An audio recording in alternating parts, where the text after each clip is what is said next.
Bueno, volvemos, seguimos.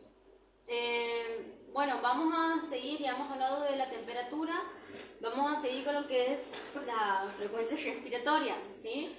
Bueno, la frecuencia respiratoria, chicos, es uno también de los signos vitales y muy importante porque nos va a evaluar la función de uno de los órganos principales o uno de los órganos vitales que son los pulmones, ¿sí? Cómo está funcionando, cómo es la ventilación, es decir, el ingreso y egreso de aire que nuestro cuerpo va a realizar. Las frecuencias respiratorias vamos a definir lo que primero principal, que es la frecuencia, que quiere decir cuando nosotros decimos frecuencia respiratoria. Frecuencia habla de siempre la medición de una cantidad en un tiempo, ¿sí? En este caso vamos a medir la cantidad de veces que respiramos, la cantidad de ciclos respiratorios. ¿Qué es un ciclo respiratorio? Nosotros, un ciclo respiratorio va a estar formado por una inspiración, es decir, cuando nosotros inhalamos aire, y una expiración o exhalación, que es cuando eliminamos ese aire que hemos inspirado. Eso es un ciclo, una inspiración y una expiración. Nosotros vamos a contar la cantidad de veces que exhalamos en un minuto. Siempre es en un minuto, ¿sí? ¿Cuál es la importancia? Nosotros a través del aparato respiratorio vamos a incorporar un elemento esencial para nuestra vida, que es el oxígeno, ¿sí? Nosotros sin oxígeno somos seres aerobios, es decir, que sin oxígeno no podemos vivir. Y es una de las fuentes principales, o es el combustible o la nafta esencial para que funcionen todas nuestras células del organismo, todas nuestras células, sobre todo para nuestro cerebro, que es la máquina que controla el resto del cuerpo. Entonces, la frecuencia respiratoria la vamos a medir contando cuántas veces el tórax se expande y vuelve a su posición natural. Nosotros, ¿cómo lo vamos a medir? Generalmente, en este caso tenemos que tener en cuenta de que nosotros es el único signo vital que nosotros lo podemos modificar, lo podemos controlar. Es decir, que si yo le digo a Rami que respire más rápido, lo puede hacer. Ahora, que respire más lento, lo puede hacer. Es algo voluntario. Entonces, nosotros para medir la frecuencia respiratoria tenemos que evitar de que el paciente se dé cuenta de que estamos evaluando. ¿Por qué? Porque inconscientemente lo va a modificar y nos va a dar valores que no son los reales, ¿sí? ¿Cuáles son los valores reales? Los valores normales de la frecuencia respiratoria. En algunas bibliografías dicen de 14 a 20 respiraciones por minuto, lo van a encontrar como RPM, ¿sí? Y otras bibliografías de 12 a 20. Ahí, como ha mencionado anteriormente Rami, hay diferencias de ciertas bibliografías, pero siempre es 1 o 2 puntitos lo que varía, ¿sí? Entonces, nosotros le hemos marcado de 12 a 20, pero tampoco no está mal decir de 14 a 20, ¿sí? Cualquiera de las dos está bien. Entonces, siempre vamos a evaluar los movimientos torácicos. Una de las formas es distraer al paciente, por ejemplo, que yo voy a suponer que le estoy tomando el pulso radial en este caso, pero puedo poner la manito en el hombro, puedo poner la manito en la espalda y con esta mano voy a censar o evaluar o contar la cantidad de veces que él va a respirar, los ciclos respiratorios que voy a tener en un minuto. Yo en este caso no lo tengo, pero debería tener un reloj que lo tiene mi compañero, ¿sí? Muy importante a la hora de controlar o de evaluar los signos vitales, siempre tener un reloj, ¿sí? ¿Por qué? Porque en este caso vamos a evaluar en un minuto, lo mismo que la frecuencia cardíaca, cuando veamos más adelante, también se evalúa en un tiempo. Frecuencia, cantidad de veces en un tiempo, ¿sí? ¿Cómo se denomina cuando la frecuencia respiratoria está dentro de los parámetros normales? Se denomina eupnea, ¿sí? Eupneico, que el paciente está eupneico, quiere decir que tiene una frecuencia respiratoria dentro de los valores de la normalidad. ¿Diferencia? ¿Ah? ¿Otra diferencia? Entre la respiración, por ahí la diferencia también que se puede dar una vez ya que hemos hecho la parte básica y haber entendido que la respiración es la inhalación y la exhalación. También hay un punto importante y diferencias anatómicas a través del sexo. Por ejemplo, la mujer, una respiración adulta, que digamos una mujer adulta, el tipo de respiración que tiene una mujer es más que todo costal. Digamos, la parte torácica es la que se va a diferenciar, digamos, en la parte de masculino, en el hombre, que más que todo hay una respiración abdominal. Por ahí eso se puede notar o no, digamos, ¿bien? Pero generalmente eso es como para tenerlo ahí un poquito en cuenta. No hace la diferencia, pero bueno. Sí, por ahí los niños sí se van a dar cuenta, porque ellos tienen una respiración más que nada abdominal. Ustedes van a ver la pancita que se expande y vuelve a la normalidad, ¿sí?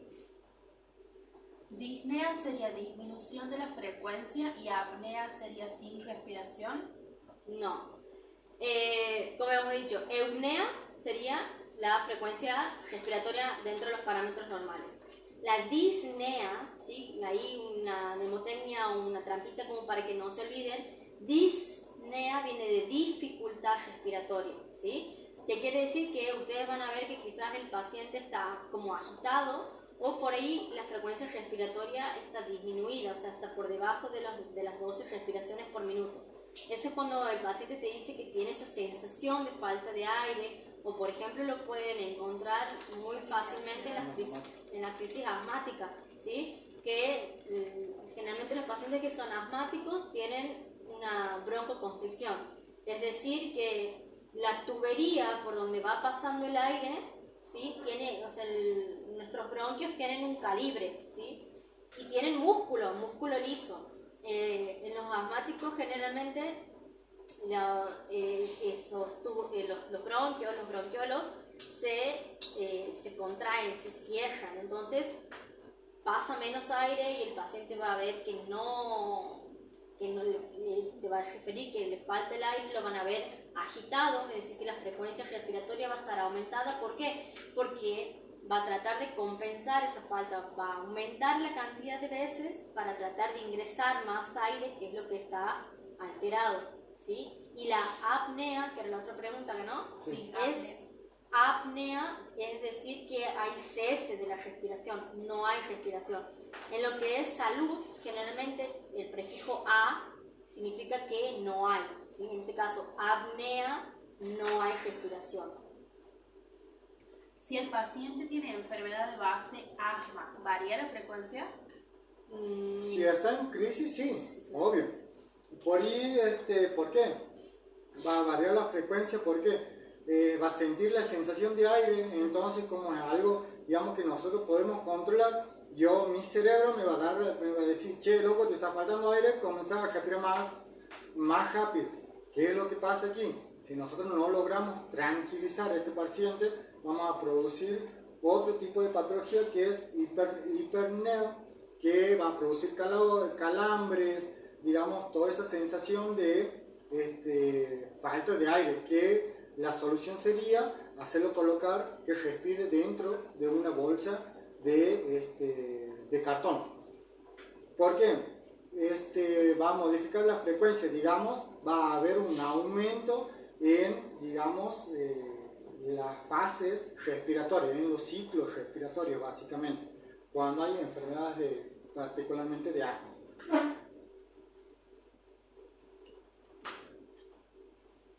¿Alguna duda más? ¿Vamos hasta aquí todos? ¿Sí? Bueno, algo también muy importante, uno de los principales músculos encargados de la respiración es el diafragma, ¿sí? El diafragma es un músculo que tiene forma de cúpula. A ver si puedo compartir aquí una imagen. Al lado de la carita feliz.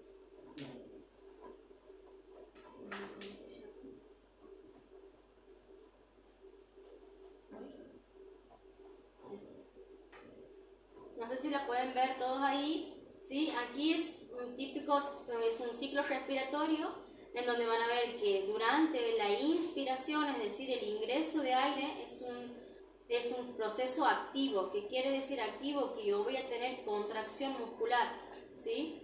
El diafragma va a contraerse y va a ponerse en una posición aplanada. ¿Para qué? Para atraer a los pulmones hacia abajo y así permitir la entrada de aire y la expansión de los pulmones, ¿sí? En realidad, expansión de los pulmones y el ingreso del aire con el oxígeno.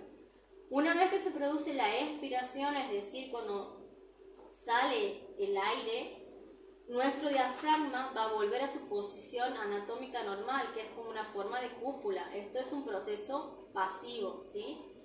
¿Qué es importante aquí, chicos? Nosotros inhalamos oxígeno. Ese oxígeno, como les había dicho hace rato, es esencial para la vitalidad de cada célula de nuestro cuerpo. Y esas células lo usan y producen como desecho, como un desecho, el dióxido de carbono, ¿sí? Ese dióxido de carbono, si se acumula en nuestro cuerpo, es tóxico. Entonces, con la expiración, ¿sí?, nosotros vamos a poder eliminar ese dióxido de carbono. Entonces, por eso es esencial, ¿no es cierto?, controlar nuestra frecuencia respiratoria. ¿Vamos hasta aquí? El asmático sería, si empieza a respirar más rápido, ¿se produce una taquicardia? Claro, sí. Por ahí no son todos elementos aislados. ¿Una taquicardia o una taquipnea?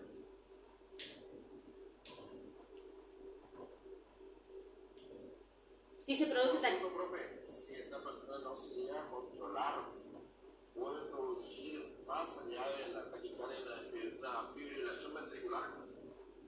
No, mira, no. No, porque eso, o sea, la fibrilación ventricular sería un problema más Eléctrico, cardíaco. del sistema cardionector del corazón. ¿Se entiende? Lo que, por ejemplo, una crisis asmática, capaz que lo más probable es que te produzca una hipoxia, o sea, una disminución de la saturación de oxígeno, pero una fibrilación ventricular No. Yo que sepa, nunca lo he escuchado ni lo he leído tampoco, porque como decía Ani, eso tiene que ver con el sistema cardionector, con la parte eléctrica, más que todo del corazón. Una fibrilación ventricular es cuando, digamos, el corazón, se contrae por órdenes, aurículas, ventrículos, digamos, ambos ventrículos y ambas aurículas, ¿no es cierto? Serían así. Estos serían los ventrículos y estas aurículas se contraen esta, se contraen esa, es algo rítmico.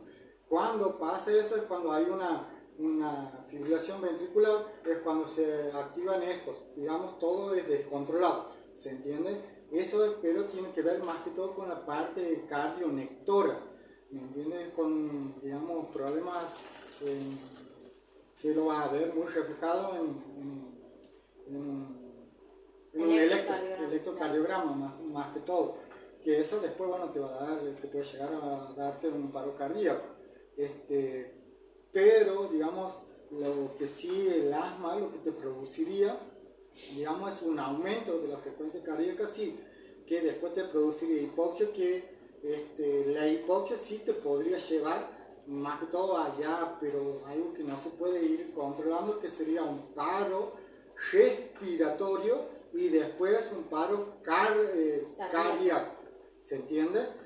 Porque en el caso anterior de una fibrilación ventricular, sería un paro cardiorrespiratorio. Primero sería la parada cardíaca y después la parada funcional respiratoria, que sería lo que es más típicamente, que se comienza con las reanimaciones después. ¿Bien? ¿Se responde? Bien, profe, gracias. Profe, disculpe, ¿existe la hipoxia leve y la hipoxia hipoxia moderada? Sí, eso lo vamos a ver un poquito más adelante, eso lo vamos a poder determinar más que todo con la oximetría. Pero sí, sí, Pamela, sí, sí existe eso. Son diferentes grados. Leve, moderado y grave.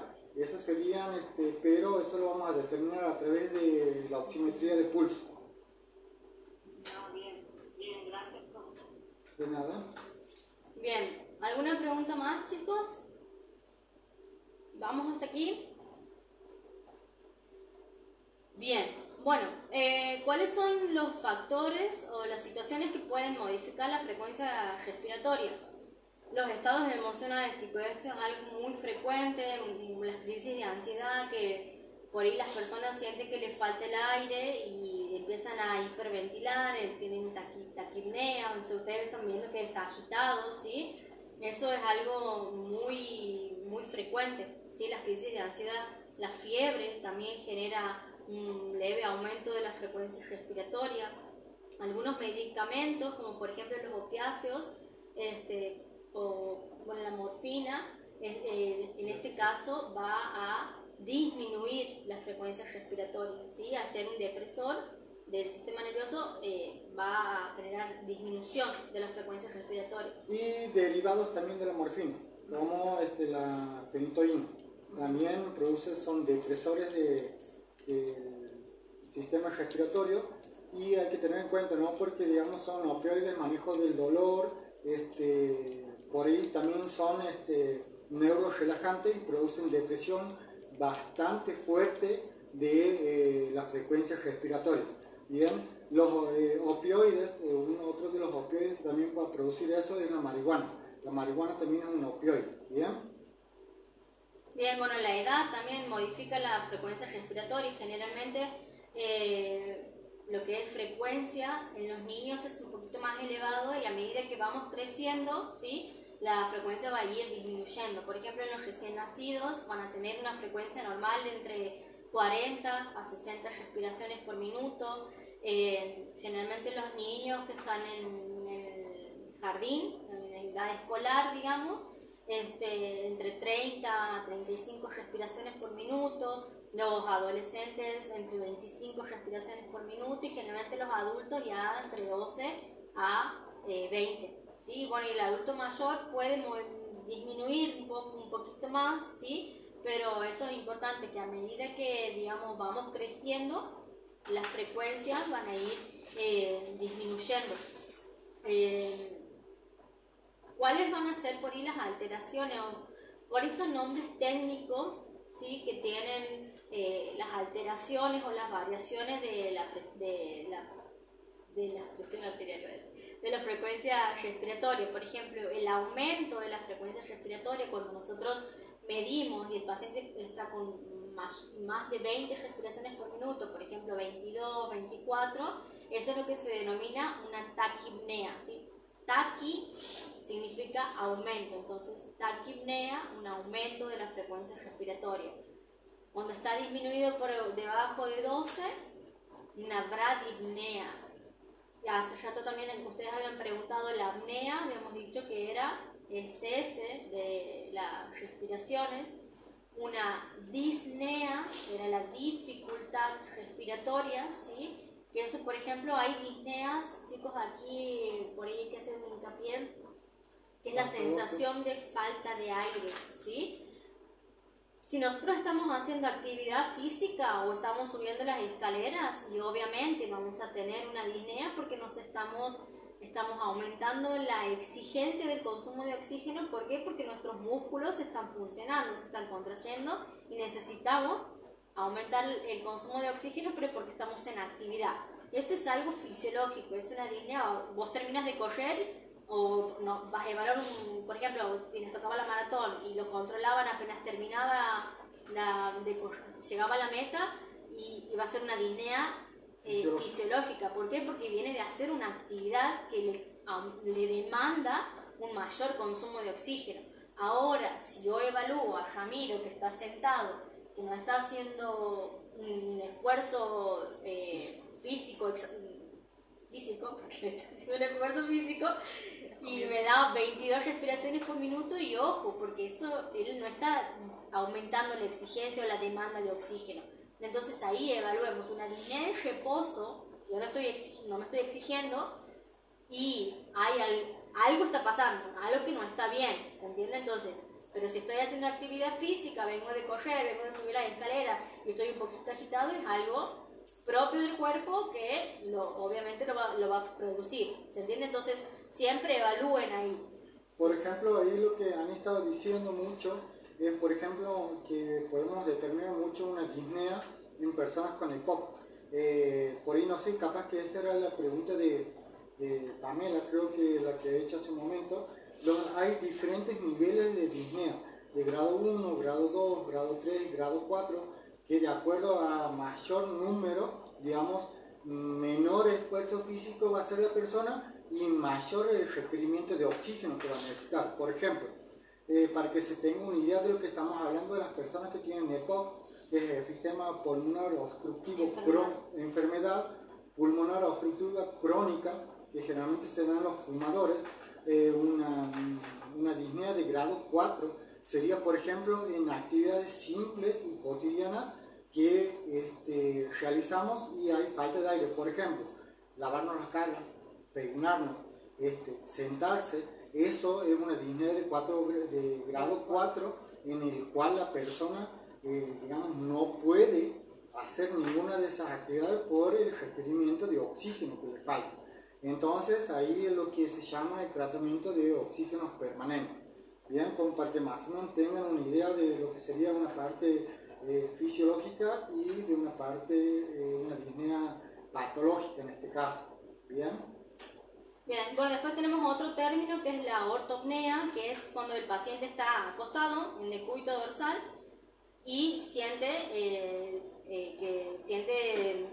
falta de aire. ¿Sí? Generalmente eso ocurre en pacientes con problemas cardíacos, con insuficiencia cardíaca, por ya absorción de edemas y demás, que les genera una ortopnea. Es decir, está acostado, tiene sensación de falta de aire, se sienta o pone en una posición Fowler de 45 grados y esa falta de aire se compensa. ¿Sí? Eso generalmente por problemas cardíacos. ¿Sí? Y por último, algo importante por ahí también para evaluar, sobre todo hay signos que nosotros nos llevan a evaluar alteraciones en la frecuencia respiratoria o problemas respiratorios, por ejemplo, son el aleteo nasal, ¿sí? Que lo van a ver mucho en niños, y el tiraje costal. ¿Sí? En esos casos, el aleteo nasal, cuando las alas de la nariz empiezan a moverse, ¿sí? ¿Se entiende? Cuando ven, es porque necesita un ingreso mayor de aire y hay una insuficiencia respiratoria, digamos, complicada, ¿sí? Eso son problemas que, si llega a pasar eso, directamente a la guardia, ¿sí? Y por ahí, en los niños, nosotros tenemos las costillas, ¿sí? Entre una costilla y otra hay músculo, ¿sí? Cuando hay tiraje intercostal, ustedes van a ver que esos músculos se retraen y van a ver clarito cómo se marca cada costilla, ¿sí? Esto también son signos, ¿sí? De insuficiencia respiratoria grave.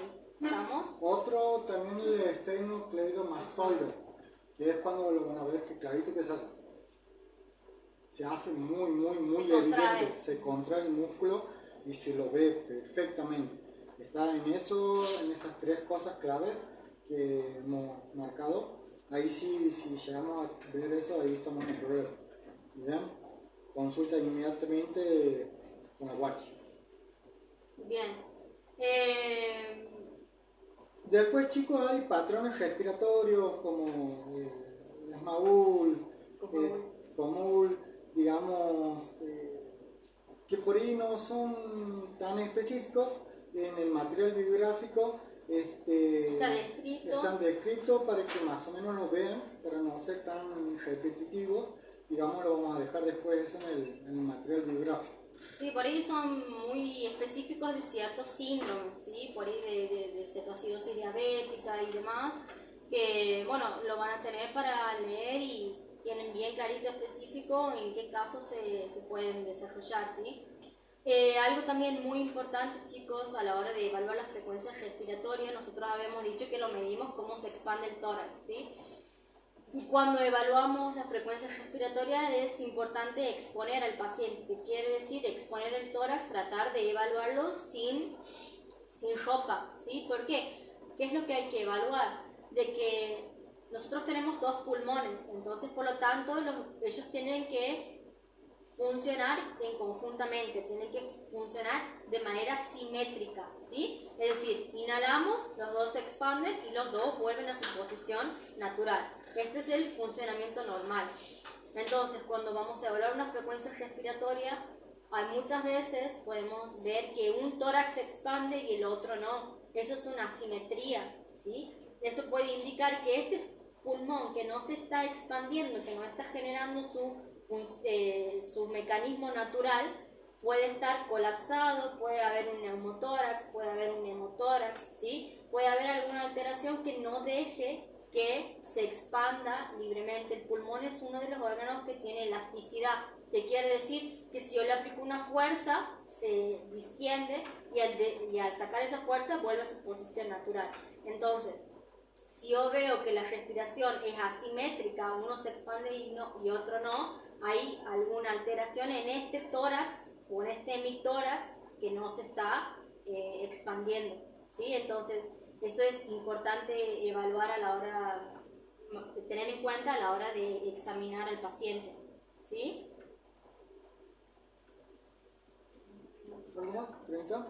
¿Alguna pregunta más? ¿O vamos bien hasta aquí? ¿Todos bien? Bueno, perfecto. Bien, bueno, vamos cerrando ya con frecuencia respiratoria. Pasamos ahora a lo que es frecuencia cardíaca. La frecuencia cardíaca vamos a medir el pulso arterial. Digamos, la frecuencia cardíaca está representada por la ritmicidad de tanto de la compresión cardíaca y de la relajación y contracción de las arterias. Bien, perfecto. ¿Qué también tenemos que tener en cuenta? Otra cosa importante más es que la válvula aórtica funcione adecuadamente. Bien, eso quiere decir, yo voy a abrir del corazón voy a hacer la expulsión, se va a abrir una tapa que es la válvula aórtica para que se eyecte la sangre, se va a eyectar la sangre, se van a relajar las arterias, se va a producir inmediatamente cuando se comienza a contraer la arteria, ¡tac!, se cierra esta válvula. Entonces choca la columna de sangre y puede circular. Cuando hay algún fallo en alguna de estas tres partes, ya sea ventricular, aórtica o arterial, tenemos diferentes patologías, bien, que vamos a poder tener edemas cardíacos o bien hipertensiones arteriales, bien, pues como para que se tengan en cuenta que un poquito ya entre todos los temas que venimos dando ya se vienen relacionando, bien. Bueno, el pulso es un indicador indirecto de la frecuencia cardíaca que corresponde a la cantidad de contracciones del ventrículo, de contracciones cardíacas. Cuando, digamos, hay una normalidad, cuando la frecuencia cardíaca, que vamos a medir cantidad de contracciones cardíacas por minuto, que lo vamos a transferir a latidos por minuto, que está dentro de los parámetros, hablamos de una normocardía. Bien, ¿cuáles son estos parámetros? Estos parámetros van desde 60 latidos por minuto a 100 latidos por minuto. Bien, ahora, por arriba de 100 latidos por minuto estamos hablando de una taquicardia. Bien, aumento de la frecuencia cardíaca. Y por abajo de 60 latidos por minuto estamos hablando de bradicardia. Ahora, aquí es un punto importante. Supongamos, yo soy súper entrenado, súper atlético, me entreno todos los días 8 horas diarias, mi corazón se adapta. Como mi corazón es un músculo, entonces al adaptarse mi músculo, al tener tanta exigencia, va a llegar un punto que esas fibras cardíacas musculares van a crecer. Entonces van a poder eyectar más cantidad de sangre que una persona que no está entrenada. Eso quiere decir que en valor basal, digamos en reposo, yo puedo tener una frecuencia cardíaca de 50, de 52, 55 latidos por minuto, y eso va a ser normal para mí. Si sería un, digamos, deportista de alto rendimiento, ¿bien? Ahora, si estamos hablando de una persona normal, por ahí una frecuencia cardíaca un poquito baja no estaría demandando, digamos, que fisiológicamente algo no está funcionando bien. Bien, eso es para que lo tengan en cuenta, chicos. Bien. O sea, como hemos dicho hace rato, frecuencia cardíaca hace referencia a la cantidad de veces que late el corazón en un minuto, ¿sí? Por ahí, ¿cómo evaluamos la frecuencia cardíaca? Lo evaluamos a través del pulso. No es lo mismo el pulso que la frecuencia cardíaca, ¿sí? El pulso es, nosotros podemos evaluar el ritmo, la amplitud, es como el pulso sería la expansión de la arteria cuando sale sangre, sería la expansión de la arteria cuando pasa la sangre, ¿sí? Claro, cuando choca la sangre sobre las paredes arteriales, eso sería el pulso. Y la frecuencia sería la cantidad de veces que nosotros palpamos ese pulso. ¿Se entiende? Más o menos.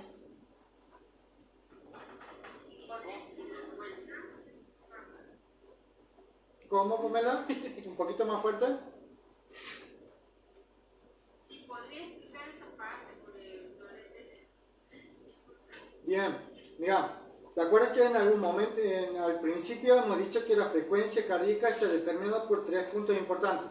El funcionamiento cardíaco, el funcionamiento de la válvula aórtica y la elasticidad y la contractilidad de las arterias. Bien, entonces, la frecuencia cardíaca va a estar, digamos, determinada por cada eyección de sangre que va a chocar contra las paredes arteriales. Las paredes arteriales van a estar siempre en ese movimiento. Va a eyectarse sangre, se van a abrir las arterias. Cuando esa eyección choca con las paredes, vos vas a poder percibir la frecuencia cardíaca siempre y cuando vos busques la arteria y hagas apoyo sobre un punto óseo. Entonces, si vos aprietas de más, colapsa. Si aprietas muy superficial, no puedes observarlo. Entonces, la compresión tiene que ser una compresión, digamos, medial, por así llamarlo, en donde vos vas a poder percibir, digamos, ese latido, esa eyección de sangre del corazón. Bien, sería cuando vos dibujas, vas a hacer una liñita, ¡pum!, la onda, ahí vas a poder percibir la frecuencia cardíaca. De acuerdo a la amplitud de la onda, vos vas a poder contar cuántas ondas o has podido percibir, cuántos latidos por minuto has podido percibir a través del pulso. ¿Se entiende? O sea, eso sería así. Ustedes ven aquí todos. Esto sería la arteria, ¿que no? La arteria está formada por una pared de músculo. Esto sería músculo, músculo, músculo, músculo. ¿Sí? Por aquí va a ir la sangre, ¿que no? Bueno, para yo medir el pulso, digamos, la frecuencia cardíaca, en un momento la sangre sale del corazón, va por las arterias y va a hacer esto, ¿sí? Va a ser como una onda pulsátil, ¿sí? Y después vuelve. ¿Se entiende? Este es músculo y por aquí sigue la sangre que va a hacer presión sobre la pared. Yo lo que palpo es esto. Esto es el pulso, es la onda que genera la sangre sobre la pared arterial. ¿Se entiende? Yo palpo el pulso. ¿Cuántos pulsos hay en un minuto? Es la frecuencia cardíaca. ¿Se entiende? O sea, la cantidad de veces que yo cuento esto. La onda pulsátil. ¿Se entiende? Sí, gracias. Bien. Nos volvemos a acomodar ahí, chicos. Bueno, esta frecuencia cardíaca está, puede ser modificada por diferentes factores, como he dicho, la edad, el sexo también, el estado emocional también, eso es muy importante, el estrés, el miedo, el dolor va a aumentar la actividad cardíaca, ¿bien? ¿Qué otra cosa? Bueno, como habíamos dicho anteriormente, la fiebre también aumenta. La frecuencia cardíaca, aquí depende del medicamento que se utilice específicamente, puede aumentar o disminuir la frecuencia cardíaca, ¿bien? Eso no lo vamos a entrar en detalle por ahí porque son muchos los medicamentos y no es algo que si lo podemos hablar no tenemos más, que no es el fin de Chicos, esto es muy importante, la fiebre, por ahí si les toca evaluar o tienen que tomar la temperatura en su casa y tienen el oxímetro de pulso y quieren hacer todo el control de signos vitales, si el paciente está con fiebre, es normal que esté con taquicardia, ¿sí? Que esté aumentado un poquito la frecuencia cardíaca. Siempre van a ir acompañados el aumento de la temperatura con el aumento de la frecuencia cardíaca, ¿sí? Eso no se asusten por ahí, ténganlo en cuenta. Bien, otra cosa que es muy importante, y aquí sí me voy a detener un poquito, que es la hemorragia. La hemorragia es la pérdida sanguínea, ¿bien? Ahora, cuando hay una pérdida sanguínea, va a haber también un aumento de la frecuencia cardíaca, pero de un aumento de la frecuencia cardíaca compensador, ¿bien? Si eso quiere decir que si yo no logro contener esa hemorragia, después de un momento el corazón no va a decir, bueno loco, hasta aquí llegué, el gasto cardíaco es demasiado que no se puede compensar, entonces vuelve a bajar, agarra la cúpula hacia abajo y comienzan todos los síntomas, bien, se comienza a descompensar el paciente. ¿Se entiende ese punto? Sí, se entiende, profe. Bien. Después, esto chicos, como le hemos explicado anteriormente esto, siempre cuando nosotros hacemos en esta curvatura que nos vamos a apoyar la mano aquí, siempre aquí abajo tiene que haber un reparo óseo, ¿bien? ¿Qué es un reparo óseo? Un hueso, ¿bien? Entonces, yo voy a apoyar aquí en este punto, si yo hago demasiada compresión, voy a colapsar esto. La sangre no va a pasar, entonces no voy a poder percibir. Si mi compresión es demasiado superficial, no voy a generar la presión necesaria que esta columna de sangre me haga sentir el impulso. Bien, entonces la compresión tiene que ser justa. ¿Cómo vamos a adquirir? ¿Cómo vamos a saber cuándo es justa? A través de la práctica. Bien, no puedo decirle yo, sí, aprieten mucho, aprieten poco, no. Eso, la percepción el tacto lo vamos a adquirir con la práctica, ¿bien? Ahora, ¿por qué les digo que siempre van a un reparo óseo? Porque aquí no me voy a detener mucho para no hacerlo muy extenso, sino que lo puedan después leer en el material bibliográfico. ¿Dónde vamos a comenzar? Siempre céfalo-caudal, eso quiere decir de cabeza a los pies. ¿Qué tenemos? Temporales. Ahí eso es lo que va a decir ahora Yami. Son los diferentes puntos anatómicos que tenemos para hacer control de pulso. Son 9, 10 aproximadamente y es importante que lo conozcan a todos, sobre todo hay chicos que creo que hacen... Bueno, no importa, pero es importante que lo conozcan a todos porque por ahí hay, por ejemplo, lesiones a nivel de algún miembro, entonces controlando los pulsos yo puedo evaluar si ese miembro está irrigado o no. Por ejemplo, supónganse, yo tengo un accidente, tengo lesiones a nivel del miembro superior derecho, ¿sí? Me controlan el pulso braquial, hay pulso braquial, pero me controlan el pulso radial, no tengo pulso radial. Entonces, ¿qué quiere decir? Que desde aquí para acá hay una hemorragia. Algo está pasando que me está cortando o me está deteniendo la circulación hacia el resto del miembro. Por eso es importante conocer todos los puntos anatómicos donde se controla el pulso, sobre todo en miembros inferiores, ¿sí? Bien, mientras más lejos el pulso nosotros podemos percibir es mejor el funcionamiento cardíaco y de irrigación sanguínea. Bien, por ejemplo, pacientes diabéticos siempre se controla el pulso pedio. Eso quiere decir, nos orienta que la parte cardíaca está bien y su irrigación sanguínea a través de arterial es funcional. Bien. Chicos, otra cosa importante, el pulso siempre lo tomamos en las arterias, ¿sí? Nuestro cuerpo, el sistema circulatorio está formado por un corazón y por vasos sanguíneos y por sangre. Esas son las tres principales componentes del sistema circulatorio. El corazón es la bomba, ¿sí? Los vasos sanguíneos son las tuberías por donde va a circular la sangre. Dentro de los vasos sanguíneos nosotros tenemos venas, arterias y capilares. Las venas y las arterias son diferentes anatómicamente, transportan sangre diferente y nosotros el pulso siempre es arterial. Nunca hay pulso venoso, ¿sí? Siempre el pulso se toma en las arterias. Eso es algo importante a remarcar. Bien, esto sí es importante, chicos, que vamos a tener en cuenta cuando estemos controlando la frecuencia cardíaca.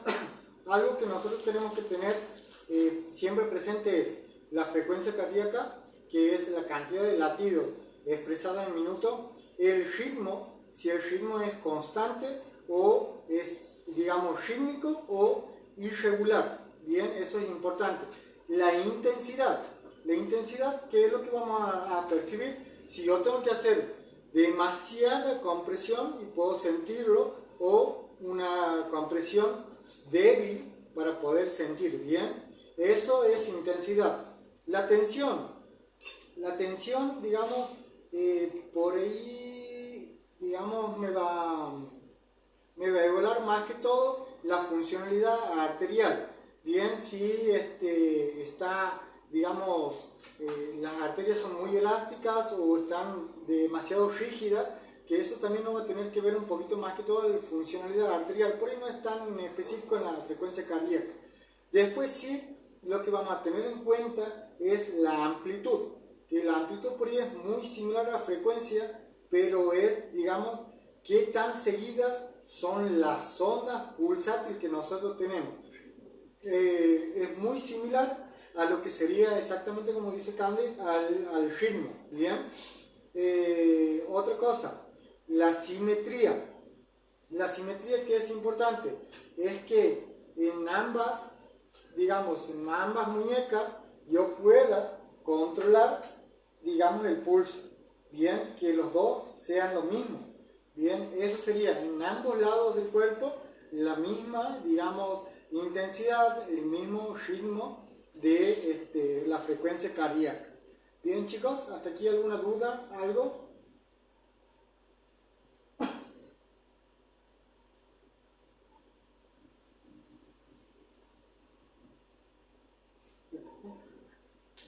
Bueno, vamos a continuar. Bueno, con eso hemos finalizado el pulso, ¿sí? Frecuencia cardíaca. Vamos a seguir con lo que es la presión arterial. Este tema es un poquito más complicado, digamos. ¿Sí? Es un poquito más complicado, pero es un tema más lindo y más, por ahí, más frecuente, ¿sí? Que todos lo medimos permanentemente, ¿sí? Bien, vamos a continuar hasta que terminen los 13 minutos y volvemos a pasar el link, ¿sí? Bueno, ¿qué es la presión arterial?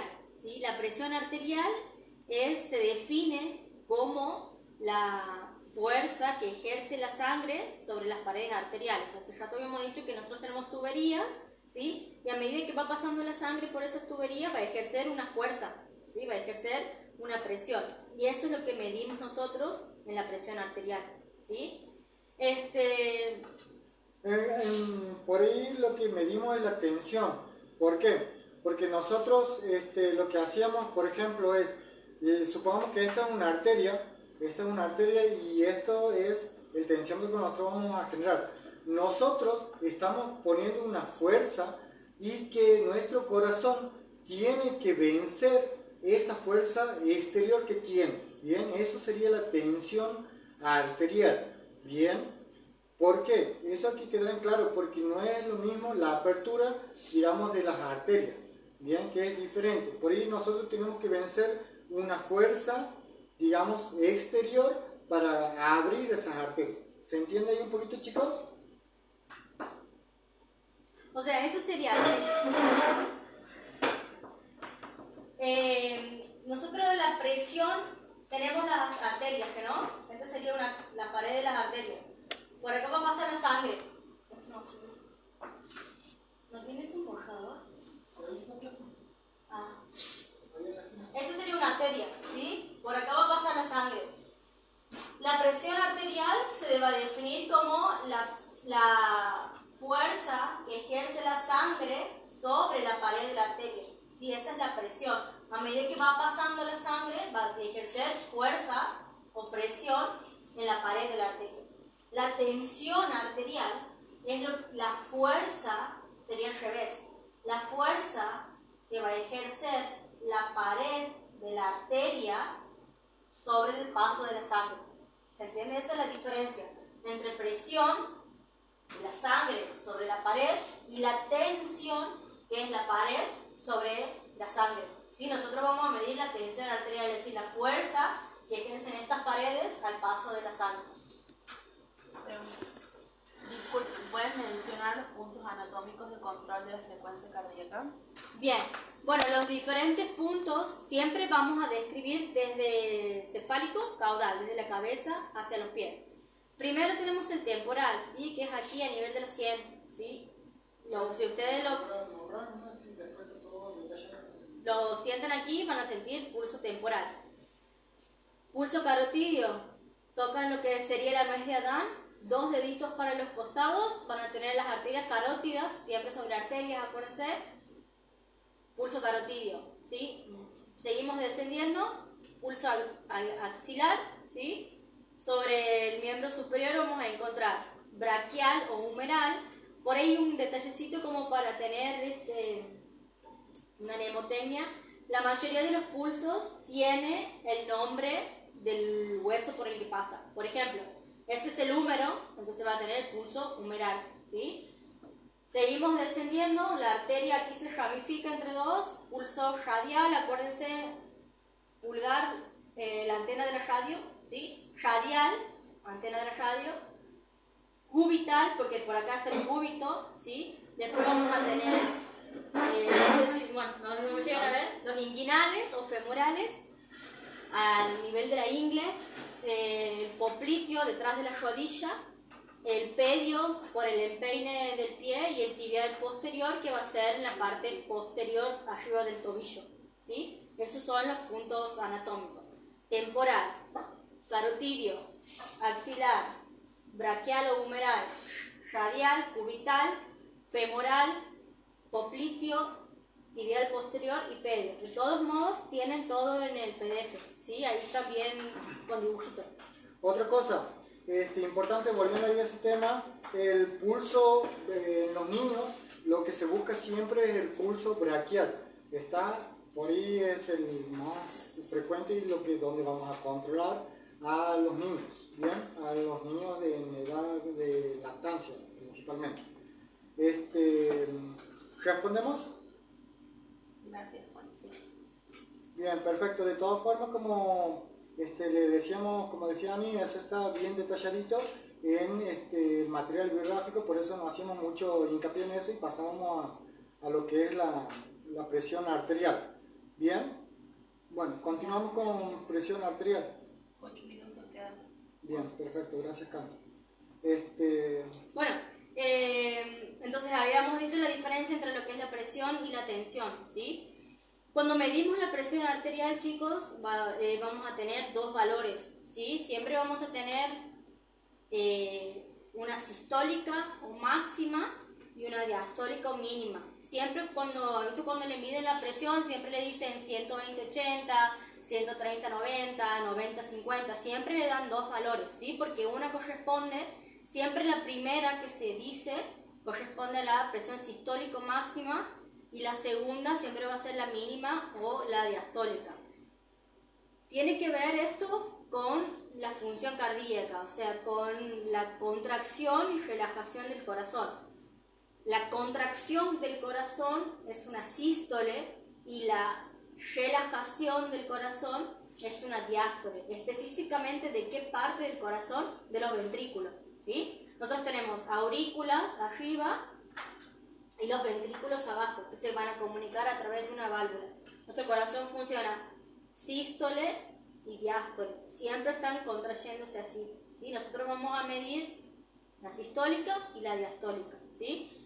De esto Para que quede claro aquí, chicos, más que todo nosotros en la presión arterial vamos a medir el funcionamiento cardíaco de los ventrículos, ¿bien? Sí. Cuando nosotros hablamos de, digamos, contracción, cuando hablamos aquí hablamos de corazón de ventrículo. Contracción es la eyección de sangre, ¿no es cierto? Ahí va a haber una resistencia de las arterias que se van a abrir. Y la mínima es, digamos, se va a producir en comparación con el ciclo cardíaco la relajación ventricular, que va a ser la compresión, que digamos que va a ser la presión que tiene el flujo de sangre en las arterias, digamos la luz, digamos que mínima que tiene las arterias que pueda fluir la sangre.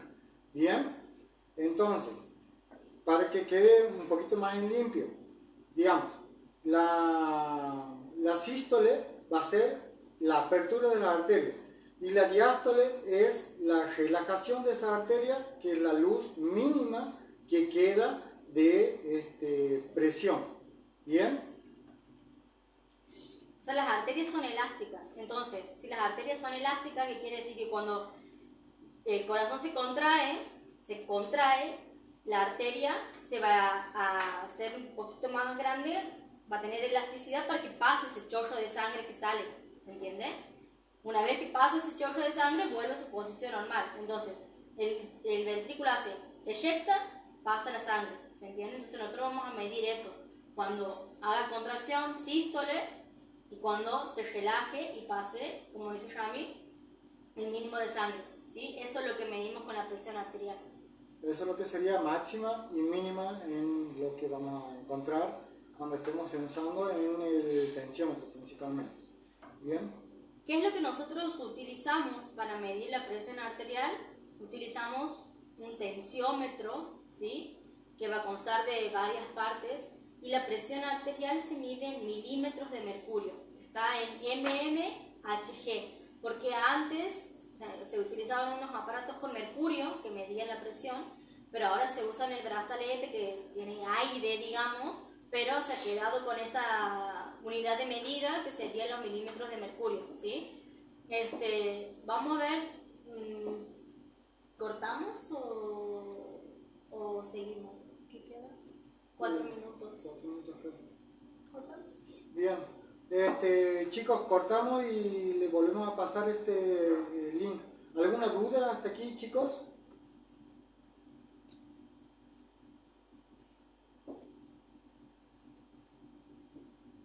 No, profe, de mi parte. Chicos, por ahí si tienen alguna duda, no duden en consultarlo. Vamos a tratar de que esto sea lo más didáctico posible y así puedan comprender. Bien, no está bueno que después se queden con la duda, o por ahí lo pueden hacer de forma privada también, no hay ningún problema. Lo que sí, que si lo hacen ahora de forma privada, por ahí se nos va a costar un poquito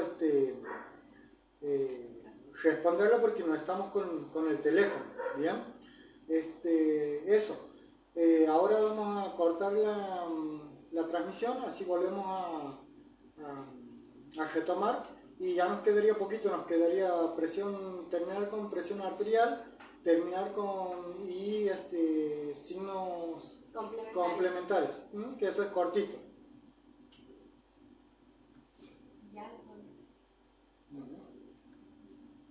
Bueno, chicos, ahí salimos de la transmisión.